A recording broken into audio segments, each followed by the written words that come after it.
नमस्ते बच्चों। आज का हमारा प्रकरण है जैन काव्य धारा।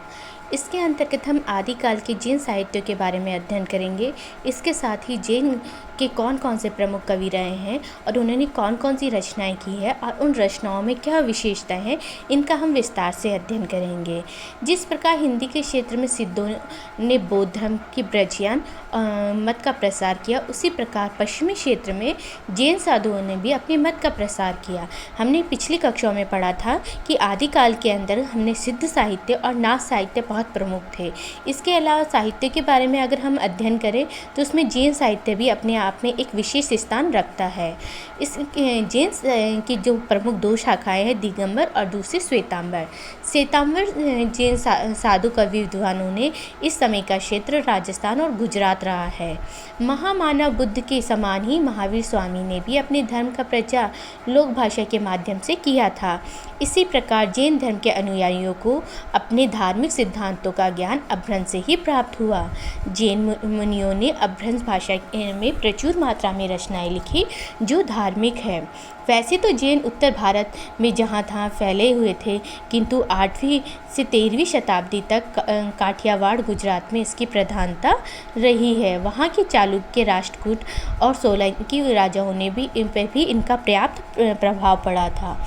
महावीर स्वामी ने जैन धर्म हिंदू धर्म के अधिक समीप है, जहाँ जैनों ने यहाँ के परमात्मा तो है लेकिन सृष्टि का नियामक ना होकर चित्त और आनंद का स्रोत है।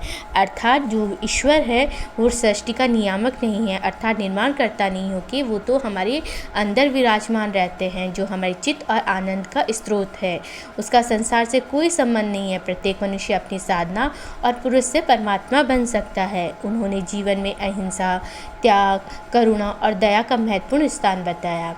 जैन मुनियों ने अपभ्रंश में प्रचुर मात्रा में रचनाएं लिखी जो धार्मिक है। उन्होंने संप्रदाय की रीति नीति का पदबद्ध उल्लेख किया है। अहिंसा, कष्ट, सहिष्णुता, विरक्ति और सदाचार की बातों का भी इसमें वर्णन है। जैन साहित्य में पुराण साहित्य, चरित्र काव्य, कथा काव्य, रहस्यवादी काव्य भी उल्लेख किए गए हैं।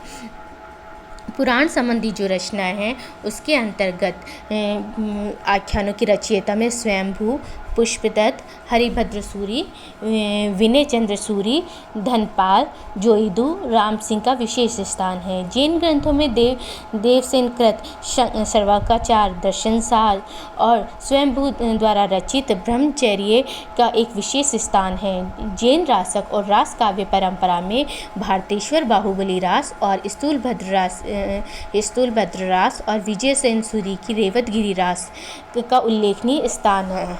अर्थात ये सारी रचनाएं हमारे हिंदी साहित्य के अंदर विशेष स्थान रखती है। इन सभी में स्वयंभू को प्रथम जैन कवि के रूप में माना है।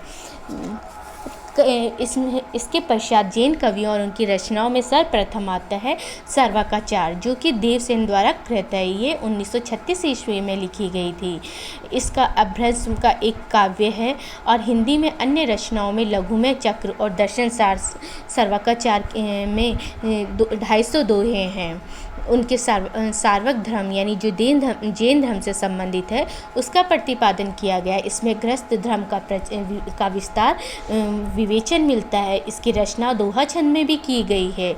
भारतेश्वर बाहुबली रास ये शालिभद्र शुरू द्वारा रचित है और इसकी रचना 1114 ईस्वी के अंतर्गत की गई है। ये अपने समय का प्रमुख जैन कवि आचार्य और अच्छे कवि रहे हैं। इस ग्रंथ में भारतेश्वर तथा बाहुबली का चरित्र वर्णन भी मिलता है।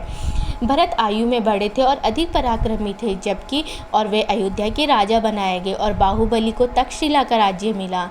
इन दोनों ही राजाओं ने शूरता के साथ में युद्ध किए और लेकिन युद्ध की हिंसा और वीरता के पश्चात इसमें विरक्ति और मोक्ष का भाव आ गया।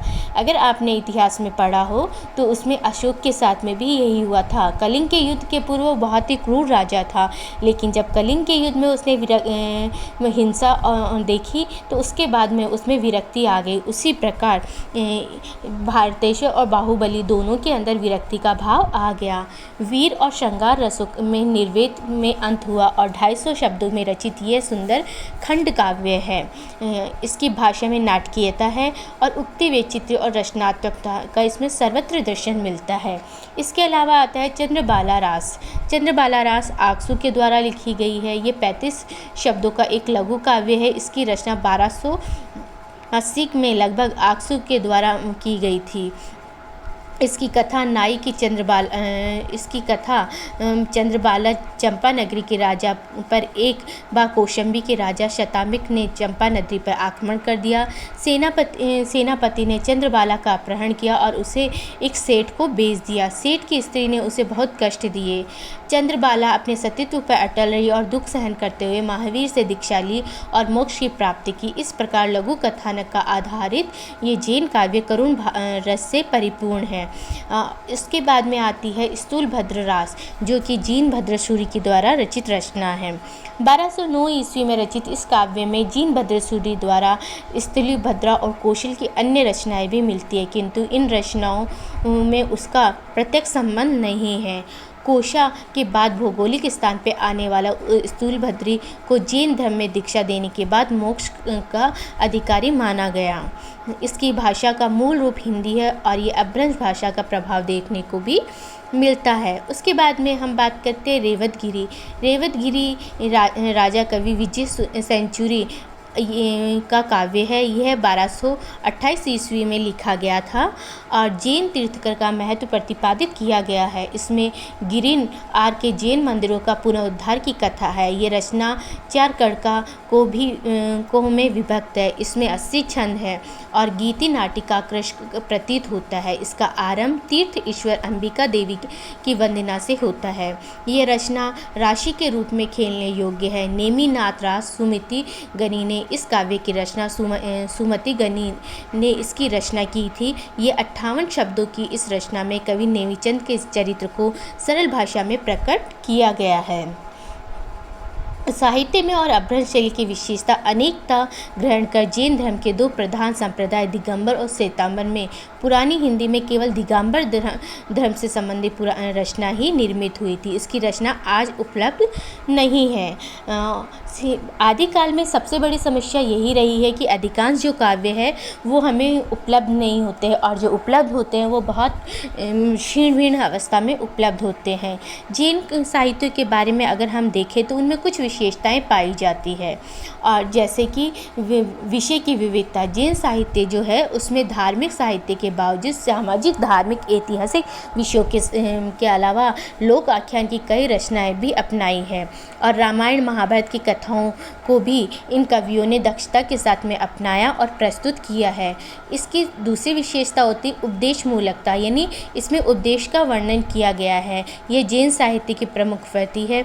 इसमें मूल में धर्म के प्रति दृढ़ आस्था और उसका प्रचार है। इसके लिए जैन कवियों ने दैनंदिन जीवन की घटनाएं और आध्यात्मिक तत्व, चरित्र, नायक पुरुषों का आदर्श और तपस्वी और पात्रों के जीवन का वर्णन किया है। तात्कालीन स्थितियों का भी इसमें यथार्थ वर्णन किया गया है, अर्थात जैन काव्य के अंतर्गत जो चीज़ें हैं उनका यथार्थ वर्णन किया गया है। जैन कवि राजाश्रम में रहित कवि थे, अर्थात राजा के अधीन रहते थे, उनके राजधर्म में रहते थे, जिसके कारण राजाश्रय का दबाव और दरबारी संस्कृति जैन साहित्य पे नहीं है। इसलिए इनकी रचनाओं में तात्कालीन स्थिति का यथार्थ चित्रण किया गया है। आदिकालीन आचार विचार, सामाजिक, धार्मिक, राजनीतिक स्थिति का भी सही प्रकाश डालने के लिए इन रचनाओं को हम विस्तार से पढ़ सकते हैं। विश्वसनीय साहित्य, जैसे कि हमने पिछले पॉइंट में देखा कि ये जो कवि हुए हैं वो राज आश्रित नहीं थे, यानी राजा के आश्रम में नहीं रहते थे, जिसके कारण उन पे राजा का प्रभाव नहीं पड़ा और उन्होंने जो भी वर्णन किया है समाज का चाहे राज्य का, वो वास्तविक वर्णन है, विश्वसनीय वर्णन है। अर्थात सिद्ध साहित्य, ना साहित्य की रचनाएं अधिकांशतः 17वीं शताब्दी की महसूस होती है, किंतु 11वीं से 15वीं शताब्दी तक और प्रांतीय भाषाएं लिखी हुई यह साहित्य अनेक हस्तलिखित प्रतियों में सुरक्षित है। इसलिए जैन साहित्य विश्वसनीय माना जा सकता है। शांत और निर्वेद रस की प्रमुखता। जैन साहित्य में करुण रस, श्रृंगार रस आदि का परिपाक रूप मिलता है, अर्थात वो चरमोत्कर्ष स्थिति में मिलता है। जैन साहित्य के अंत में निश्चित ही शांत और निर्वेद रस प्रधान रूप से पाया जाता है। इसलिए जैन साहित्य में शांत रस की प्रधानता पाई गई और कुछ कवियों ने श्रृंगार रस का भी कुछ हद तक वर्णन किया है। इसकी अन्य विशेषताओं में आता है काव्य रूपों में विविधता, अर्थात इसमें कई रूप मिलते हैं, जिसमें से दो प्रमुख रूप होते हैं, प्रबंध और मुक्तक। इसमें अभ्रंश साहित्य की वृद्धि हुई है। इसमें रास, फागु, छप्पई प्रबंध, गाथा, गीति महात्मा, स्फूर्ति, उत्साह आदि अनेक प्रकार के ग्रंथों की रचना की गई है।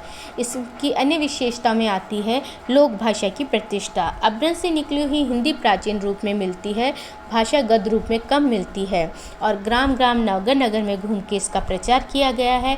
इसलिए इसमें जो भाषा का प्रयोग किया गया है वो ग्रामीण भाषा का ही प्रयोग किया गया है।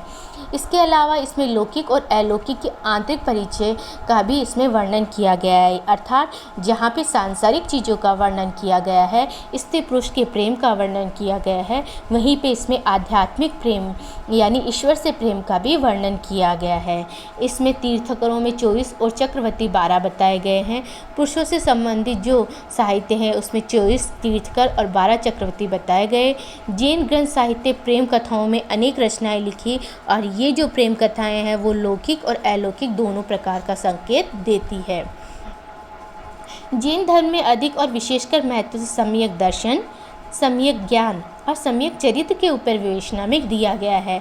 जब आपके विचार विस्तृत होंगे आपको ज्ञान की अनुभूति होगी और जब आपको ज्ञान की अनुभूति होगी तो आपके चरित्र का विकास स्वयं हो जाएगा। और दार्शनिक पक्ष पूर्ण रूप से तर्क पे आधारित है, अर्थात 7 तत्वों की इसमें बात कही गई है। जैन मुनियों में अभ्रंश और हिंदी दोनों भाषाओं की काव्य रचना की गई है, अर्थात उनकी रचनाओं में अभ्रंश और हिंदी दोनों भाषाएं आपको देखने को मिलेगी। इसमें से स्वयंभू, पुष्पदत्त, धर्मपाल आदि की जो रचनाएं हैं वो अभ्रंश भाषा की होगी। शालिभद्र सूरी, विनय चंद्र सूरी, धर्म सूरी, विजय सेन सूरी आदि की जो रचनाएं हैं वो आरंभिक हिंदी के रूप में आपको प्राप्त होगी। इस प्रकार से जो जैन काव्य है उसके अंतर्गत जो प्रमुख विशेषता है उसमें विषय की विविधता, उपदेशमूलकता, तात्कालीन स्थिति का यथार्थ वर्णन और उस स्थिति का विश्वसनीय साहित्य और काव्यों रूपों में विविधता मिलती है। भाषा जो है वो लोक भाषा के रूप में रहती है और इसके अलावा जो रस है उसमें और रस होने के बाद भी शांत और निर्वेद रस की प्रमुखता है। प्रेम का वर्णन है अर्थात श्रृंगार है, लेकिन अंत वो आंतरिक और लौकिक और अलौकिक दोनों का परिचायक है, अर्थात श्रृंगार रस के साथ में शांत रस भी इसमें परिपूर्ण मात्रा में मिलता है। यहाँ जो प्रेम कथाएं का वर्णन किया गया है उसका उद्देश्य प्रेम का वर्णन करना ना होकर मनुष्य और ईश्वर की आत्मिक प्रेम का प्रतिरूपक रूप में या प्रतीकार्थक रूप में उसका वर्णन करना बताया गया है। धन्यवाद।